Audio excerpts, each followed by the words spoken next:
গতিকে আপোনালোকক বাক্যকেইটা দেখুৱাই দিছোঁ। প্ৰথমটো হৈছে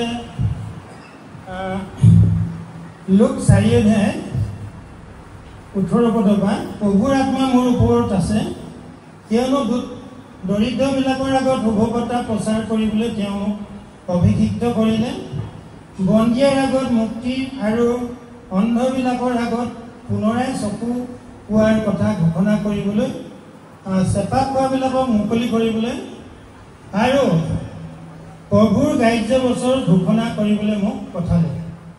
আৰু দ্বিতীয়টো হৈছে আপোনালোকে যিচয়া 61 অধ্যায় চাব, প্ৰভু জিহুৱাৰ আত্মা মোৰ স্থিতি হৈছে, কিয়নো মই নম্ৰ লোকবিলাকৰ আগত শুভবাৰ্তা প্ৰচাৰ কৰিবলৈ জিহুৱাই মোক অভিষেক কৰিলে, ভগ্ন চিত্ৰাবিলাকৰ ঘাঁহ বান্ধিবলৈ, বন্দী লোকবিলাকলৈ মুক্তি আৰু বন্দীয়াবিলাকলৈ বন্দীশাল মুকলি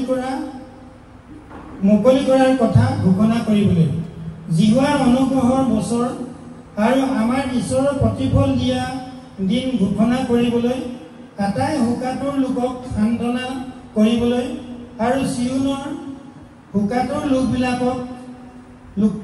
লোকবিলাকৰ নিমিত্তে নিযুক্ত কৰিবলৈ, ভস্মৰ সলনি মালা, শোকৰ সলনি আনন্দৰ তেল আৰু বেজাৰ মনৰ সলনি প্ৰশংসাৰ বস্ত্ৰ দান কৰিবলৈ তেওঁ মোক পঠালে। তাতে তেওঁবিলাকে ধৰ্মগছ আৰু জিহুৱাৰ ভূষণৰ অৰ্থে তেৱীৰ পতা উদ্যান বুলি প্ৰখ্যাত হ'ব। আৰু ভালেমানকেইটা বাক্য আছে, মই ইমানখিনি নকওঁ, আপোনালোকে বিশ্বাস কৰক। আজি যেতিয়া নেকি মোক সেই গোটেই জেলৰ মানুহখিনি দেখুৱাইছিলে, কিন্তু তেতিয়া মই গম পোৱা নাছিলোঁ যে এইখিনি জেলত গৈ কিনে মই মানে তেওঁলোকৰ কাৰণে যে প্ৰাৰ্থনা কৰিব লাগিব। কিন্তু যেতিয়া নেকি সেই জেলৰ পৰা এগৰাকী বাইৰে প্ৰথমতে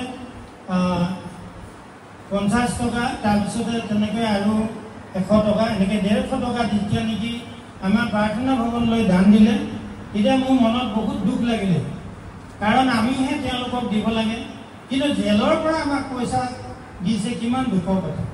সেয়ে প্ৰিয়সকল, সেইদিনাখন দেওবাৰ দিনটোত মই মাত্ৰ কৈছিলোঁ যে এনেকৈ আমি জেললৈ গৈ কিনে আমি এনেকুৱা কিবা এটা খোৱাবলৈ মন আছিল, কিন্তু মই কাকো খোজা নাছিলোঁ। সেই একেদিনাখনে 22,000 টকা উঠিছে।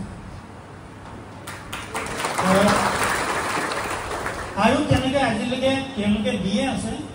সেই তেনেকৈ 25-26,000 টকা তাত খৰচা হ'ল। আৰু সেই পইচাটো খৰচা কৰি মনটো ইমান আনন্দ লাগি আহিছে, মানে ক'বলৈ ভাষা নাই। সেইকাৰণে যিসকলে দিছে সেই সকলোৱে সেই আশীৰ্বাদৰ ভাগি হৈছে। কেলে? আপোনালোকৰ দানটো যে সৎ কামত খাটিছে। সেইকাৰণে আমি দান দিব লাগে বুলি য'তে ত'তে দিব নালাগে। এতিয়া দেখিছে ভৰিটো একোৱে নহয়, ভাল মানুহ ইয়াত আহি ভিক্ষা মাঙে আৰু গধূলি হ'লে মদ খাই, সেইটো দান নিদিব, আপুনি একো লাভ নাই। কিন্তু সেই বন্দীশালত থকা বোকাটোৰ লোকবিলাক ইমান কষ্টত আছে, তেওঁলোকৰ কাৰণে এটকাও যদি আপুনি দান দিছে, তাত আপুনি বহুত আশীৰ্বাদ পাইছে।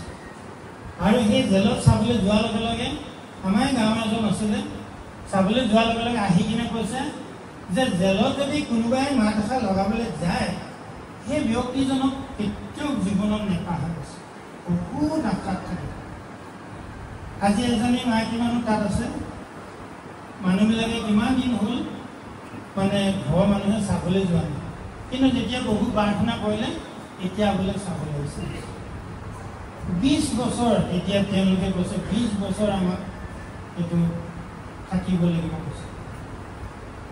কিমান দুখৰ কথা। সেইকাৰণতে আপোনালোকে সদায় জানিব, খংটো উঠিলে বুলিয়ে মানুহ এটা মাৰি পেলাব নালাগে, কাৰণ মানুহটো মাৰি পেলাই বেছি সময় নালাগে, কিন্তু আপুনি যে 20 বছৰ দিন তাতে সোমাই থাকিব লাগিব, আপুনি মুকলি আশাত দেখি নাপাব।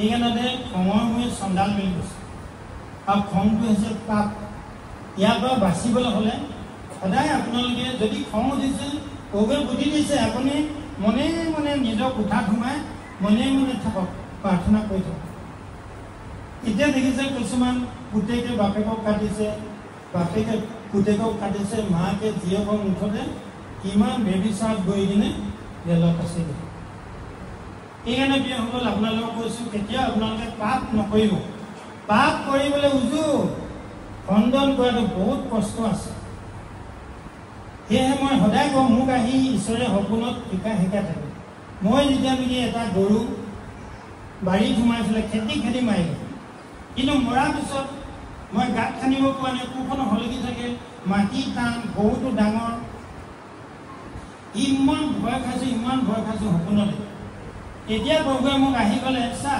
তই গৰুটো মাৰিবলৈ বেছি দেৰি নালাগিলে মাথাত টানকৈ মাৰিলে মৰি থাকিব কিন্তু এতিয়া গাঁত খান্দি পুতিব সময়ত কিমান কষ্ট হৈছে এইকাৰণতে মানুহ এটা মাৰাটো উজু কথা কিন্তু আপুনি যে জেল চাবলৈ এইকাৰণতে ঈশ্বৰে আমাক এনেকুৱা বুদ্ধি দিছে ভাই বিৰুদ্ধে কেছ মকদ্দমা কৰাতকৈ নিজৰ হানি হ'বলৈ নিদিয়াক কেলে মই যেতিয়া মানহানি কেছ দিব পাৰিম মই একো ভুল নাই কাৰণ কাকো ইয়াত মই ধৰ্ম দিয়া নাই কাৰোবাৰ দুটকা পইচা লুটি লোৱা নাই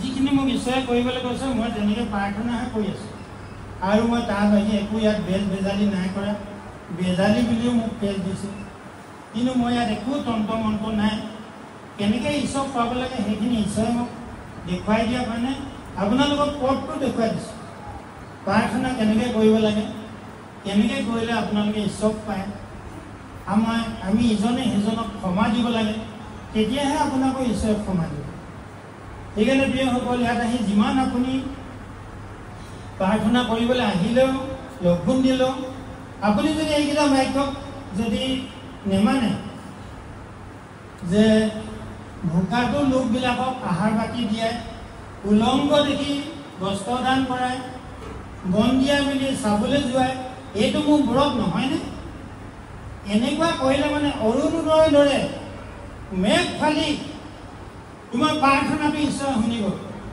এতিয়া কৈছে তুমি মাতিলে মই ক'ম যে মই আছোঁ চোৱা হালেলুয়া সেইকাৰণে এইখিনি কথা জনাৰ কাৰণে প্ৰিয়সকল মোৰ কাৰণে উজু হৈ গ'ল মই যিটো কওঁ সেইটোকে শুনে যোৱাকালি ইমান ডাঙৰ ৰ'দটো ওলাই গৈছে মই কি কৈছোঁ হে সূৰ্য তুমি যেনেকৈ প্ৰভু যীশু মৰিব সময়ত মুখ ঢাকি দিছিলা তেনেকৈ আজি দিনটো ঢাকি দি আছোঁ প্ৰভুৱে প্ৰাৰ্থনা শুনিলে